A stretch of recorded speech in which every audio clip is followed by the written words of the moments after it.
Hello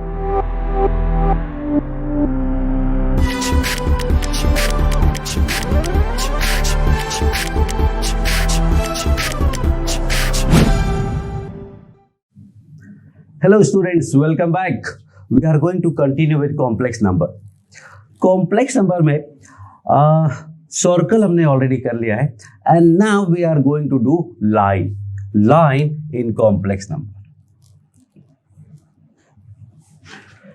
Line वाला part थोड़ा typical होता है, so I am going to do it very simple for you. Simple form में अगर देखा जाए तो a bar z plus a z bar plus b equal to 0 is basically equation of line where a belong to complex number and b belong to real number. b real number होगा और a complex number होगा और वो clear भी है, a के ऊपर बार लगा हुआ है, obviously real number का बार कोई नहीं लिखता है. So this is equation of line. अच्छा याद करो सर्कल का इक्वेशन क्या होता था? सर्कल का इक्वेशन होता था z बार प्लस दिस, और सिंपल फॉर्म में सर्कल का इक्वेशन क्या होता था? X square plus y square plus 2gx plus 2fy plus c equal to 0. उसमें x square plus y square अगर हटा देते हैं तो what we use to get 2gx plus 2fy plus c equal to 0 and that is actually equation of line. So similarly ये z bar क्या हुआ? Mod z का square that is x square plus y square. तो everything is same, हमने ये हटा दिया. So what we got? The equation of line. इसका अब ध्यान से मेरे बात सुनना. स्ट्रेट लाइन का कोई भी क्वेश्चन होगा, आप a को alpha plus i beta, z को x प्लस आई वाई लेकर के सॉल्व कर लेना, मतलब convert this to real equation. Complex से हटा करके एक्स वाई में कन्वर्ट कर लेना और सॉल्व कर लेना. One thing that you need to know that line का स्लोप अलग चीज होती है, complex slope is something different and complex slope is minus a by a bar. You will be able to manage only this with this much of data.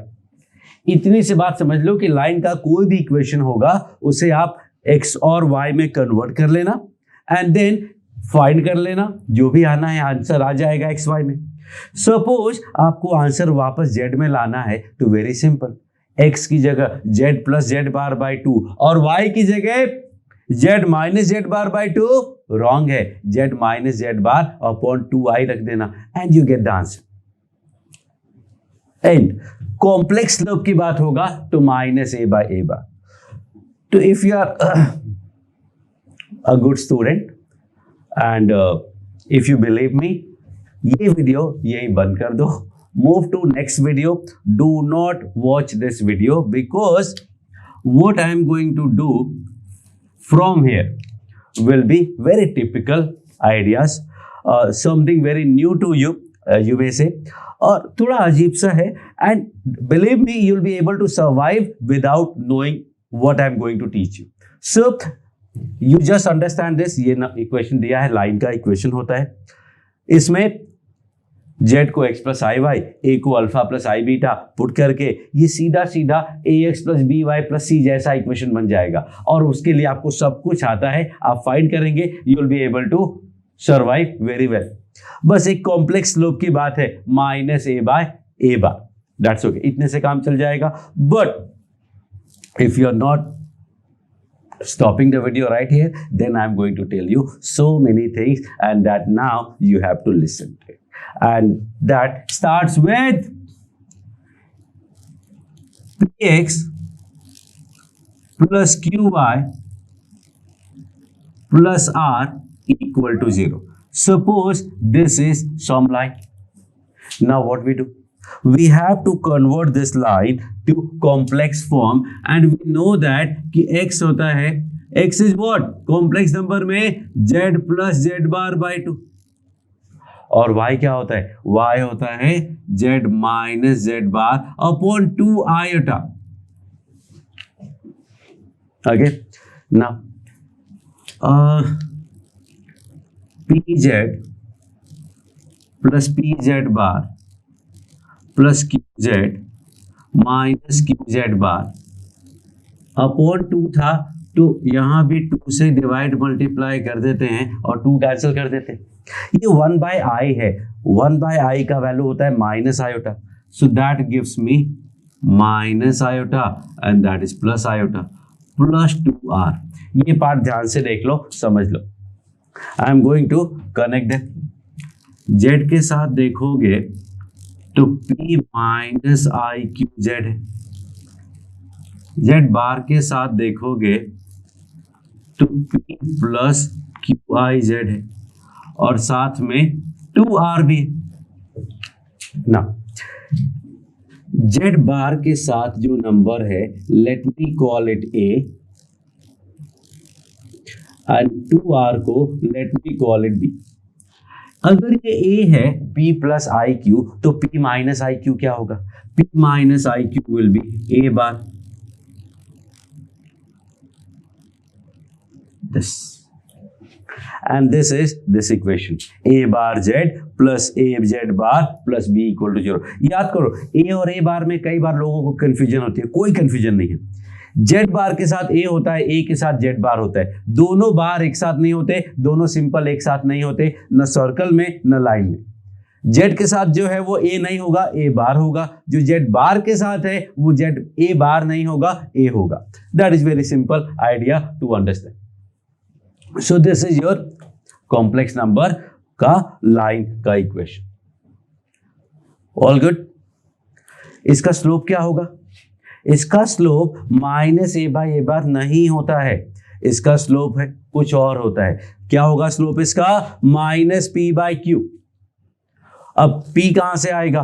p मिलेगा a plus a bar by 2 और q मिलेगा a minus a bar by 2i, वहां से आएगा। But we are not interested in that, क्योंकि मैंने क्या बोला, इक्वेशन गिवन हो तो पहले a को p plus i q, z को x plus i y put करोगे, ऐसा मिल जाएगा। इस लाइन के बारे में we know everything and then we will find whatever is needed, that's okay, done. लेकिन अगर कॉम्प्लेक्स नंबर की बात करें, so this is your equation of line in complex number format. Let me give you something. Suppose there are 2 points, Z1 और Z2। Z1 Z2 points है और इस line का इक्वेशन फाइंड करना है, तो that is line joining Z1 and Z2। Vector आपने अगर पढ़ा होगा तो नहीं, if you have done vector of mathematics, एक तो फिजिक्स में वेक्टर पढ़ाया जाता है, दैट इज वेरी बेसिक, और जो मैथ्स में 12th में आपको पढ़ाया जाता है that is very advance level of vector. तो वेक्टर में भी ज्योमेट्री आता है एंड वी नो दैट कि वेक्टर और complex number are actually same thing. तो I am going to tell you some concept that was in vector. अगर आपने किया हुआ है तो you will be able to understand fast, नहीं तो दैट्स ओके। सो अगर मुझे लाइन का इक्वेशन फाइंड करना है, it means there should be some point z जिसका हमें कंडीशन फाइंड करना है। इस लाइन पे कोई भी पॉइंट हो सकता है z, any point on this line. What you see that कि z माइनस z1 एक वेक्टर हुआ और z2 माइनस z1 भी एक वेक्टर है। वेक्टर होता है ना a minus b, b minus a। अच्छा, ये vector z minus z1 z to z1 direction होगा या z1 टू z डायरेक्शन होगा? Actually it will be z1 to z, ये इधर डायरेक्शन होगा।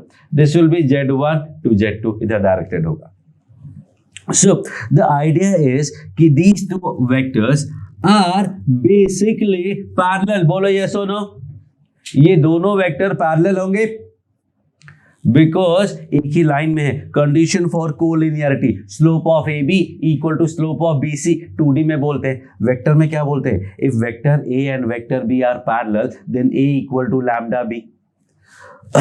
तो these two are basically parallel, और अगर पैरेलल हैं तो I can say z minus z1 equal to lambda z2 minus z1, a equal to lambda b, and this gives me z equals to z1 plus lambda z2 minus z1। आपके दो काम एक साथ हो रहे हैं, आप वेक्टर की ज्योमेट्री भी साथ में कर रहे हो। वेक्टर में बस क्या होगा, Z1 Z2 की जगह A वेक्टर और B वेक्टर लिखा होगा और Z की जगह R लिखा होगा, R वेक्टर, दैट्स ओके। तो हो जाएगा R equal to A plus lambda B minus A, खत्म, वेक्टर भी हो गया आपका। एक साथ में आपने दो दो काम कर लिए। सो this is one equation of line passing through Z1 and Z2. This is called parametric form where lambda is the parameter. But this condition can also be written as कि अगर ये दोनों पैरेलल हैं Z minus Z1 and Z2 minus Z1, if they are parallel then I can say कि argument of this is equal to argument of Z2 minus Z1 plus 0 और pi, कुछ भी लिख सकते हो। Because the idea is direction उल्टा हो सकता है, मे बी Z यहाँ हो, अगर Z यहाँ है तो Z1 से Z का डायरेक्शन ये हुआ और Z1 से Z2 का डायरेक्शन भी यही हुआ।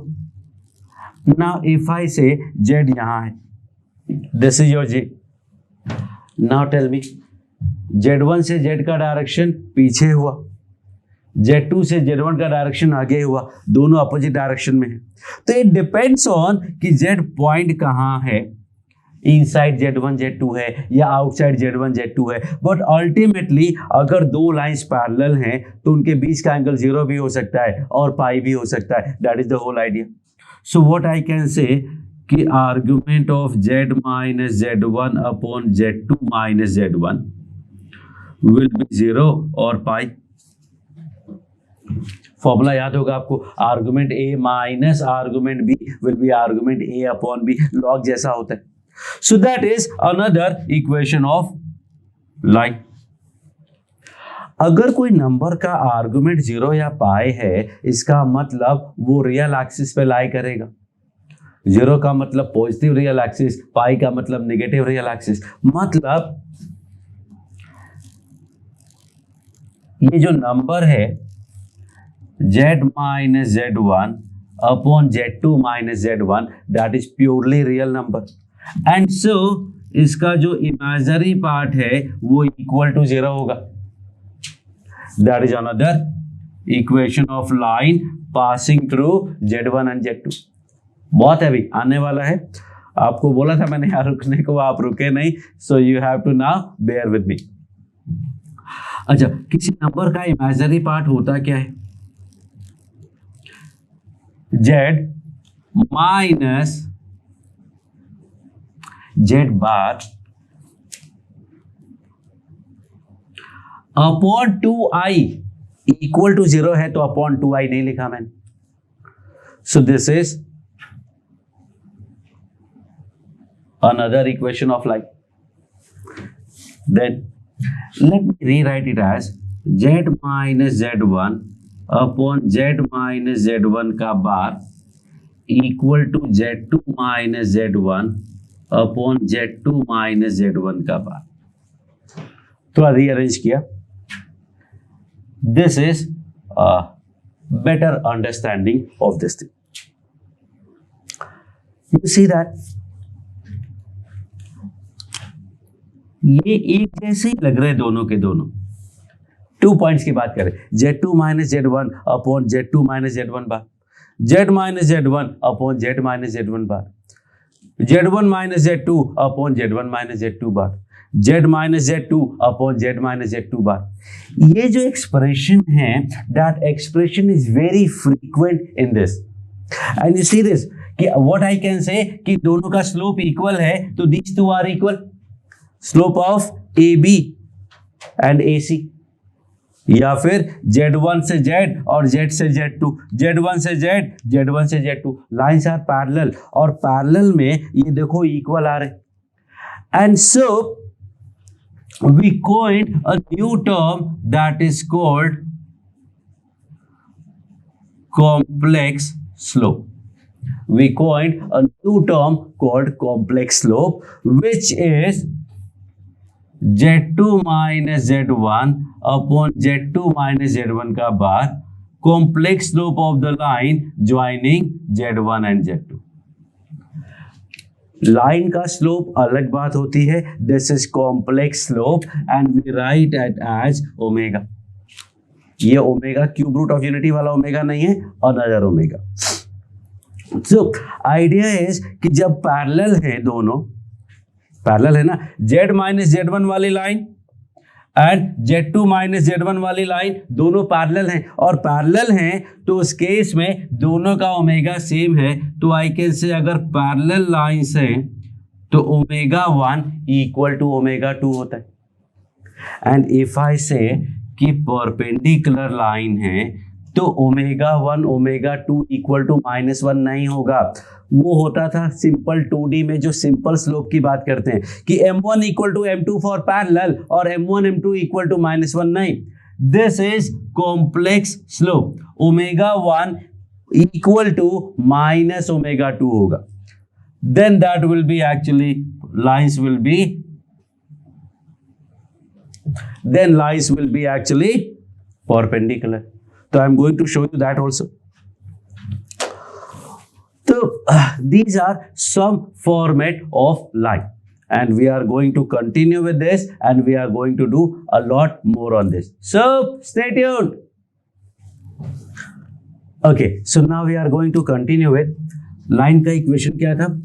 Line passing through Z1 Z2 was Z minus Z1 upon Z minus Z1 bar equals to Z2 minus Z1 upon Z2 minus Z1 bar। अगर क्रॉस मल्टीप्लाई करेंगे तो Z के साथ आएगा Z2 minus Z1 bar minus Z1 Z2 bar plus Z1 Z1 bar equals to Z bar into Z2 minus Z1 minus Z1 bar Z2 plus Z1 Z1 bar. Now what, ये देखना, let me call this A bar, तो A bar Z हो गया।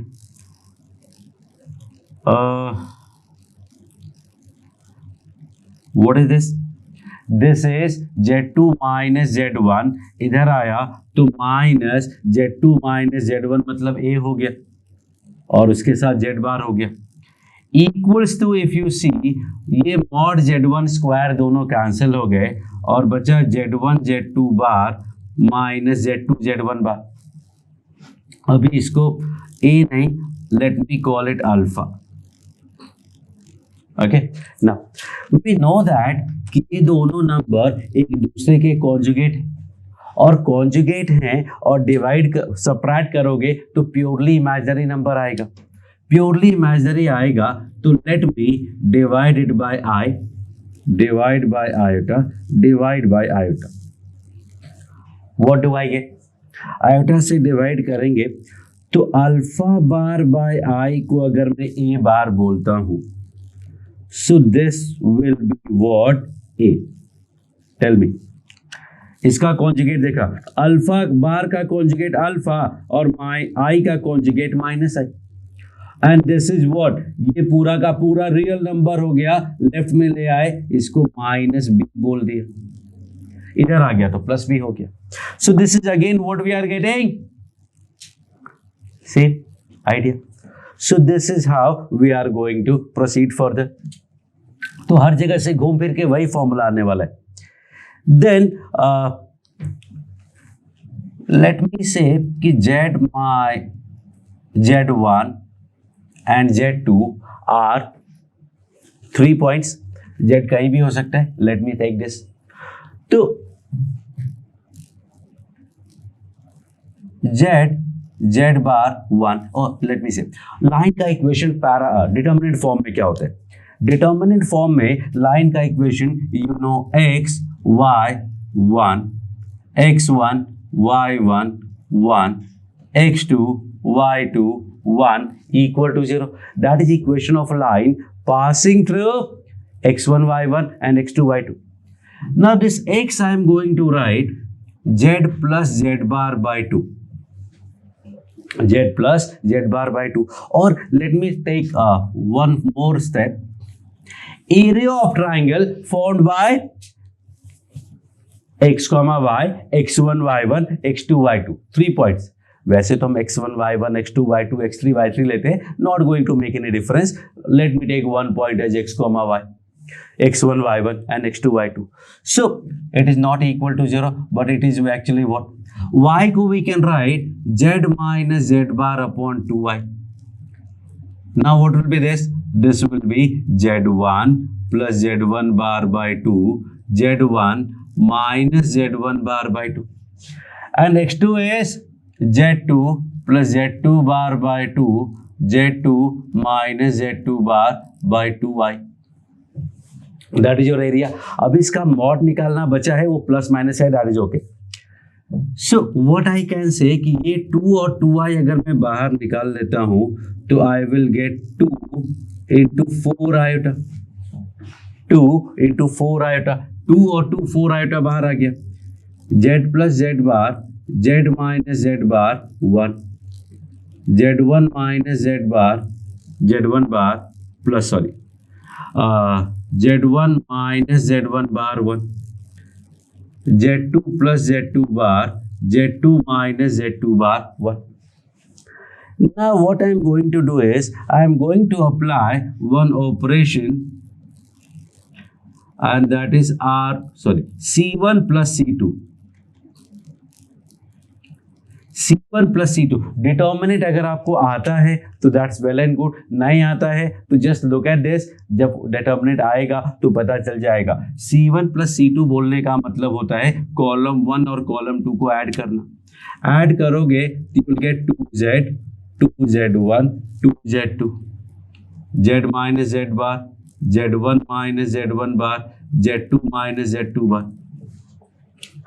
अब first column से 2 अगर common निकाल लेते हैं तो 1/4i z1 z2, z minus z bar, z1 minus z bar, z2 minus z2 bar 1 1 1. And now I am going to do one more operation, and that is C2 is C1 minus C2. C2 की जगह C1 minus C2 लिख देंगे, that will give you 1/4i। इससे value change नहीं होगी, क्या होगा, सिर्फ साइन चेंज होगा, और sign doesn't make any difference because ultimately we are going to take mod because we are finding the area. So C1 remain same, Z1 Z2, C1 minus C2 करोगे तो आएगा Z bar, this minus this करोगे तो आएगा Z1 bar, Z2 bar 1 1 1, and that is area of triangle. So this is now area of triangle formed by the point Z1 Z2 Z3 और उसका mod, इस पूरे का मॉड लेना पड़ेगा। Let me take Z1 Z2 Z3, Z1 bar, Z2 bar, Z3 bar 1 1 1 upon 4i का mod will be the area. And if delta equal to 0 कर देता हूं मैं,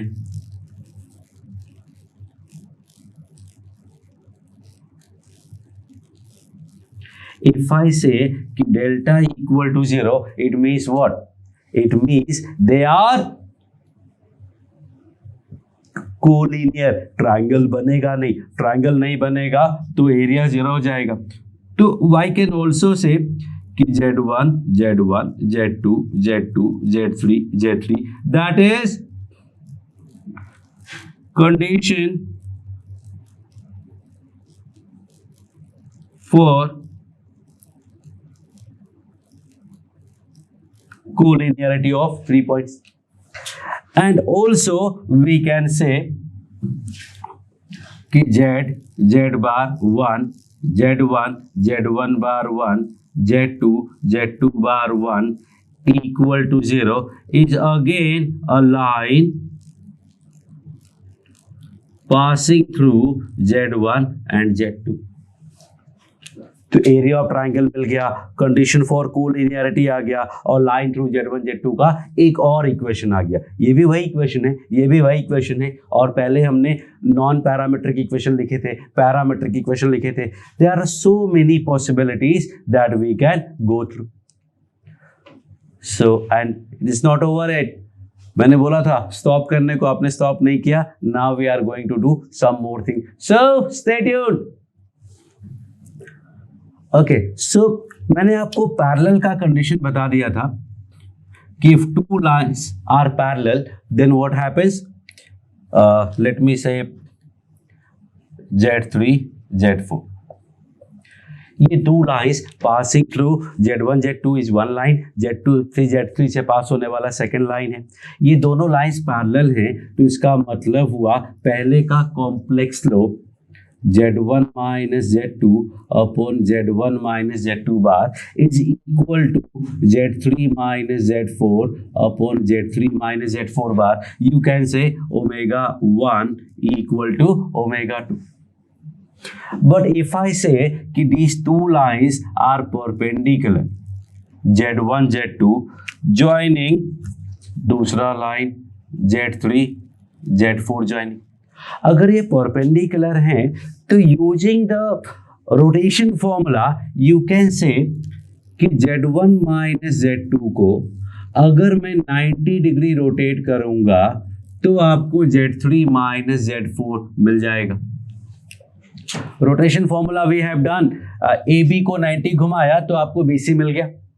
all good? Actually not, because इसका मॉड से divide करना पड़ेगा, दोनों का मॉड अलग अलग है. This is the idea. Now Z1 minus Z2 upon Z3 minus Z4 into e power I pi by 2 is Z1 minus Z2 upon Z3 minus Z4 का मॉड. ये ब्लू वाला सब उधर ले गए, ब्लैक वाला सारा इधर. This is actually a real number, positive real number you can से.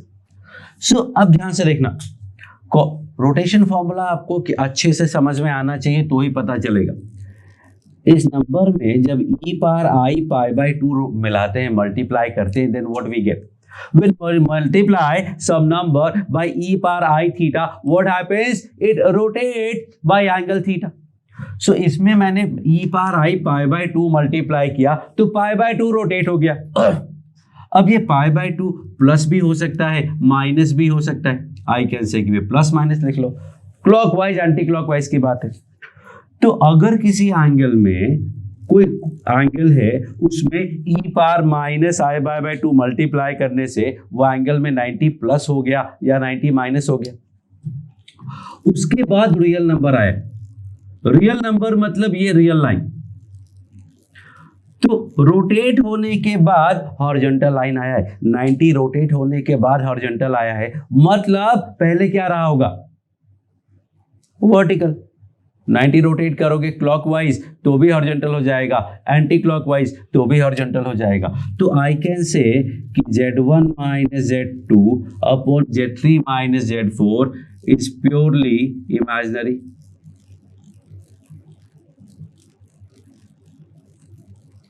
Z1 minus Z2 upon Z3 minus Z4 should be purely imaginary. याद करो, जब पैरेलल है तो प्योरली रियल था, इमेजिनरी, और जब परपेंडिकुलर है तो प्योरली इमेजिनरी है. अब प्योरली इमेजिनरी का मतलब क्या हुआ, Z1 minus Z2 upon Z3 minus Z4 अगर प्योरली इमेजिनरी है तो Z equal to minus Z bar होता है. इफ यू रिमेंबर, रियल के लिए Z equal to Z bar होता है और इमेजिनरी के लिए Z equal to minus Z bar होता है. Now I am going to rearrange this, Z1 minus Z2 upon Z1 bar minus Z2 bar एक साथ, इसको इधर ले गए, Z3 minus Z4 upon Z3 bar minus Z4 bar. Do you see something? Z1 minus Z2 upon Z1 minus Z2 bar is basically complex slope of this line. I can say omega 1. And Z3 minus Z4 upon Z3 minus Z4 का bar I can say omega 2.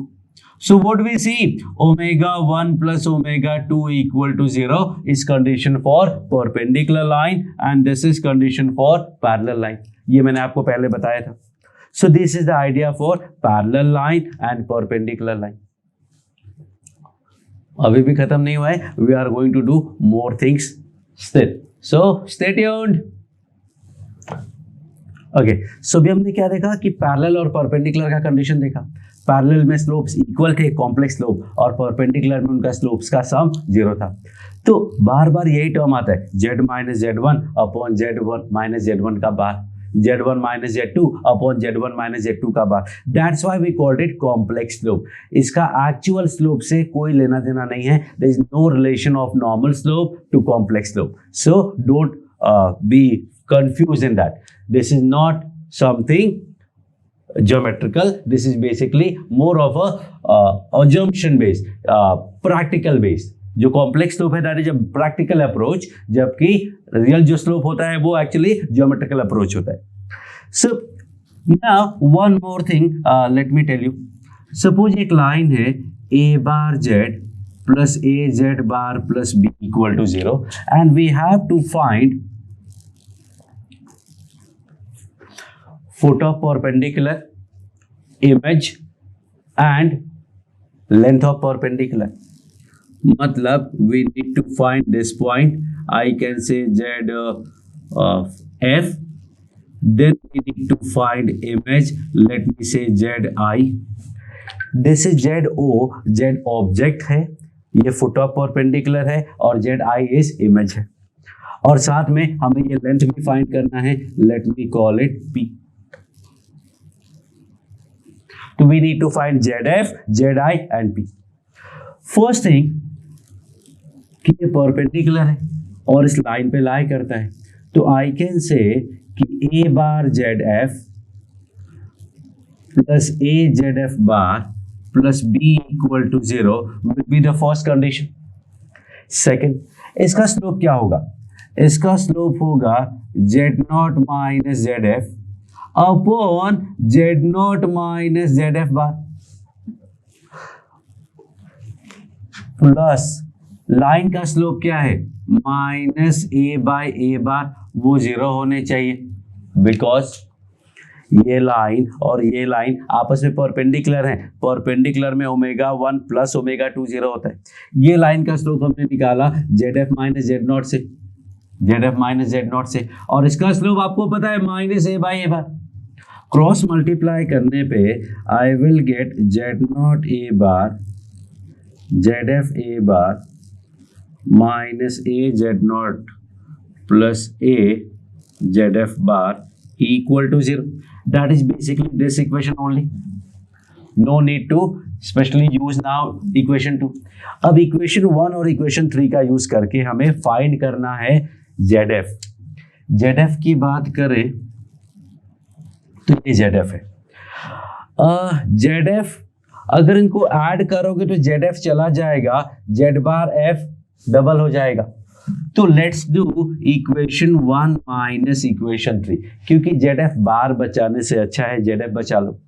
तो अगर मैं subtract करता हूं तो ध्यान से देखना, पहले अंडरलाइन पार्ट, ये हो जाएगा 2A बार ZF और ये हो जाएगा cancel, plus B minus A bar Z0 plus A Z0 bar equal to 0. ध्यान से देख लो, सीधा सीधा इक्वेशन 1 माइनस इक्वेशन 3 किया है. अब मुझे ZF की जरूरत है तो I can say ZF equals to, ये साइड गया तो A bar Z0 minus A Z0 bar minus B upon 2A bar. That is your foot of perpendicular. सीधा हो गया, ये फॉर्मूला है. बहुत यूजफुल नहीं होता है फुट ऑफ परपेंडिकुलर. आपको अगर फाइंड करना है तो मैंने पहले ही बोला था स्टार्टिंग ऑफ द वीडियो, क्या करना था? x plus i y p plus i q रखो, फुट ऑफ परपेंडिकुलर निकालोगे, सीधा फॉर्मूला होता है, आपका काम चल जाएगा. बट आप नहीं रुके, आप देख रहे हैं अभी भी. So let's do this. Now what will be ZI? Image कैसे फाइंड करेंगे? इमेज फाइंड करना बहुत आसान है. इन दोनों का मिड पॉइंट होगा ZF, तो I can say ZI plus Z0 by 2 is ZF. Simplify करोगे तो आएगा 2ZF माइनस Z0. सिंप्लीफाई करेंगे तो फॉर्मूले जैसा भी दिखेगा, but that is not useful formula, तो I am not focus here. What is important, that is P. P होगा Z0 माइनस ZF का मॉड, या ZF माइनस Z0 का मॉड. ZF माइनस Z0 का mod. ZF is basically A bar Z0 minus A Z0 bar minus B upon 2A bar minus Z0 का mod, that is length of perpendicular. इसका direct formula है जो आएगा, that is a special formula, you need to remember that. LCM लेंगे 2A bar तो मिला A bar Z0 A Z0 bar minus B minus 2A bar Z0. A bar Z0 minus A bar Z0.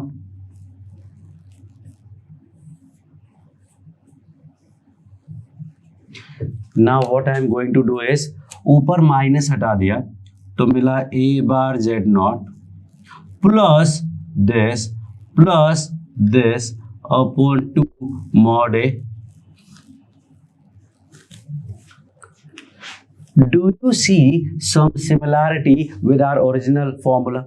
Original formula, if you remember, the original formula था ax plus by plus c equal to 0 पे x1 y1 से length of perpendicular का formula था ax1 plus by1 plus c upon under root a square plus b square का mod. Now can you see any similarity? Because I see, ये क्या है, सीधा सीधा लाइन की इक्वेशन में पॉइंट रखा हुआ है, और ये क्या है, सीधा सीधा लाइन की इक्वेशन में पॉइंट रखा हुआ है. A naught z bar plus a z naught bar plus b upon under root a square plus b square है अपॉन 2, ये भी रूट जैसा ही होता है. क्या होता है ये, under root x square plus y square alpha square plus beta square जो भी है. बस ये 2 का थोड़ा इश्यू है, that is the thing. So this is your formula for length of perpendicular from a point to a line. So this is another formula. आपने ZF निकाला, ZI निकाला, और फिर लेंथ ऑफ परपेंडिकुलर भी फाइंड कर लिया. This is not something like formula, ये ज्यादा स्पेशल फॉर्मूला है, you need to remember this. यहाँ क्या थोड़ा कंफ्यूजन हो जाएगा. ए नॉट जेड बार सही है, फिर इन दोनों का साइन चेंज है वही लाइन में ही जेड नॉट पुट किया है, बट साइन चेंज है और अपॉन 2A है और मॉड नहीं है. बट यहाँ पे तो सीधा सीधा लाइन में ही पॉइंट पुट कर दिया और अपॉन 2 मॉड A कर दिया. ऊपर का पार्ट जो है एक्चुअली में अपने आप रियल ही होगा, बट फिर भी मॉड लगाना ऊपर जरूरी है, बिकॉज निगेटिव भी आ सकता है. That was the whole idea, and this is I will say it. अब इससे ज्यादा करने की जरूरत नहीं है. Now I am going to do one example and then we are done with this. So stay tuned.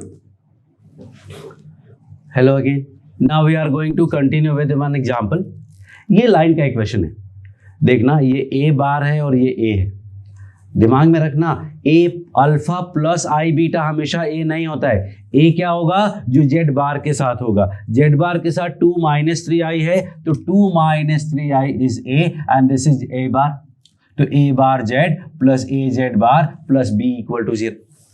और पॉइंट हमने लिया है 1 minus i which is actually Z naught. So using this you have to find the foot of perpendicular, the image and length of perpendicular, but that is your job. What I am going to do is keep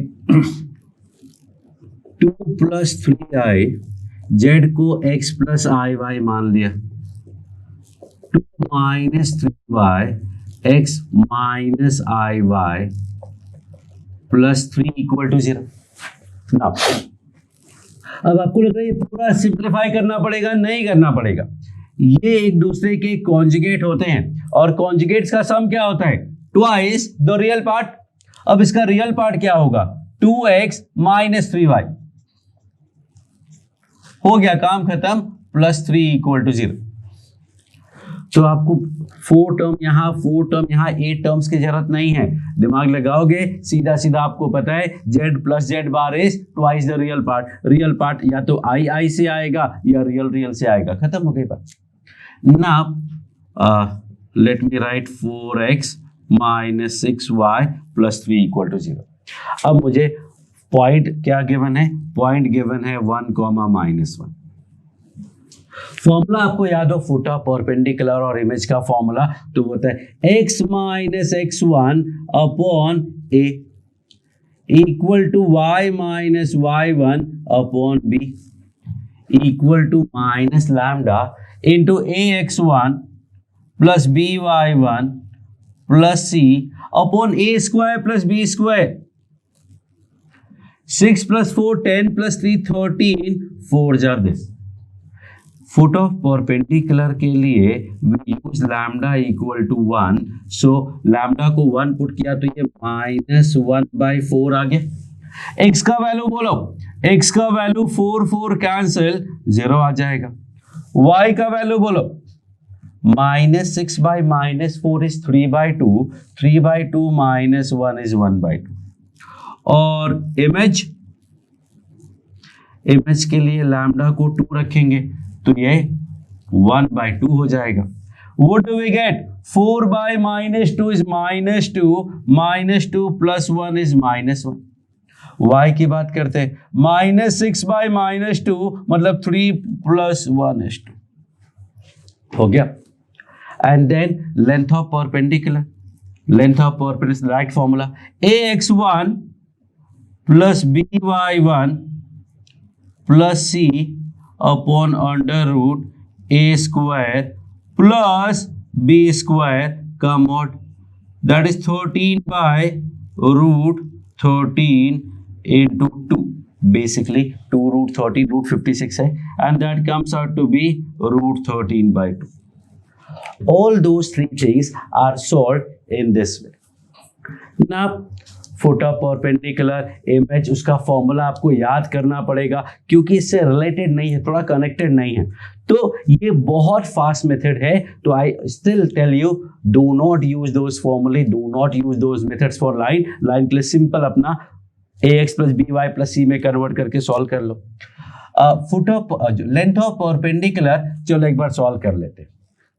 क्या करते, पूरा put करते, 2 plus 3i into 1 minus i plus 2 minus 3i into 1 plus i plus 3 upon 2 mod a, मतलब 2 minus 3i का mod।